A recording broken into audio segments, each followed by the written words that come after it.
20 में question number 2 के part 5 को सोल्व करेंगे, जिसमें हमारे पास गिवन क्वेश्चन है बी स्क्वायर प्लस सी स्क्वायर माइनस 2bc। इसमें हमें सबसे पहले इस फार्मूले को अरेंज करना है, क्योंकि हमें पता है जो हमारा फार्मूला है वो किस कंडीशन में गिवन है। इस क्वेश्चन में हमारा जो फार्मूला यूज होगा वो यूज होगा a minus B whole square equal to A square minus 2ab plus का बी स्क्वायर।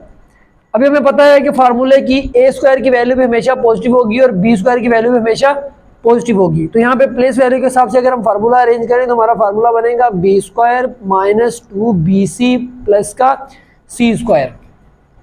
तो हमारे पास जो गिवन कंडीशन है उसके हिसाब से b की वैल्यू हमारे पास आएगी b और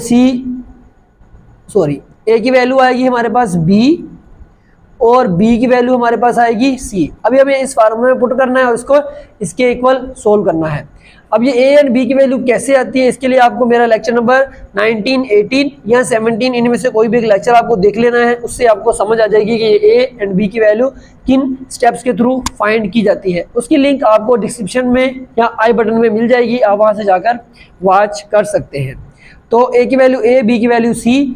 अब हम इस फार्मूले में पुट करेंगे तो फार्मूले के हिसाब से ये क्या होगा, a की जगह पे हम क्या पुट करेंगे b, क्योंकि a की वैल्यू b है, माइनस फार्मूले का 2 फार्मूले का a की वैल्यू b की वैल्यू फार्मूले के हिसाब से c प्लस का c का होल स्क्वायर।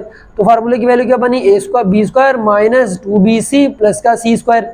ये कंडीशन हमारी फार्मूले की इक्वल हुई।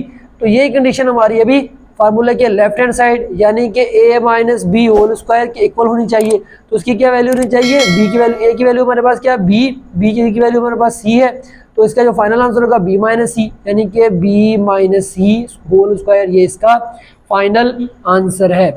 अब हम इसका पार्ट 6 सोल्व करेंगे। पार्ट 6 में हमें बोला गया है वो भी इसी तरीके से सोल्व होगा। पार्ट 6 में हमें बोला गया है 49p square minus 14p plus का 1। इस फार्मूले को भी हमने इसी के थ्रू सोल्व करना है। अब इसमें फार्मूला में जो फार्मूला यूज होगा क्वेश्चन में वो यूज होगा a minus B whole square equal to A square minus 2ab plus का बी स्क्वायर।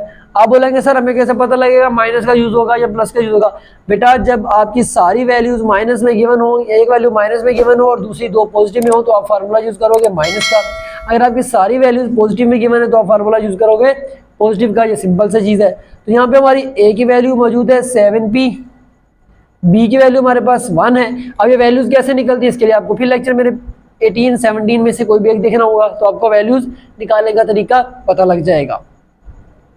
अब यहाँ पे हम क्या करेंगे, हम इस वैल्यूज को n में पुट करेंगे और हमारी ये राइट हैंड साइड के बराबर करके हम इसके क्वेश्चन के इक्वल करेंगे। तो हमारा जो सोल्यूशन होगा a की वैल्यू हमारे पास क्या 7p का होल स्क्वायर माइनस 2 फार्मूले का, a की वैल्यू 7p, b की वैल्यू 1 प्लस फार्मूले का, b की वैल्यू 1 का स्क्वायर, यानी 7p स्क्वायर, यानी 7 की वैल्यू हमारे पास क्या है 49, 7 का स्क्वायर, p का square p minus 7 two the 14p plus का 1, यानी ये फार्मूला के इक्वल हो गई हमारी फार्मूले वाली वैल्यू, ये इस गिवन क्वेश्चन के इक्वल है। यानी हम इस वैल्यू के हिसाब से हम इसकी लेफ्ट साइड के बराबर लिख सकते हैं।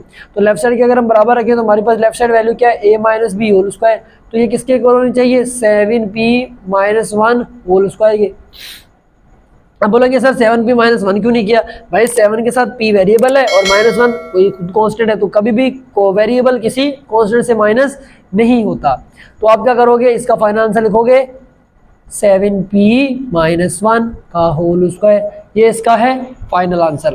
नेक्स्ट वीडियो में हम पार्ट 7 एंड पार्ट 8 को सोल्व करेंगे। Love till my heart stops beating, I'm feeding this demon. Got a taste, can't erase bitterness.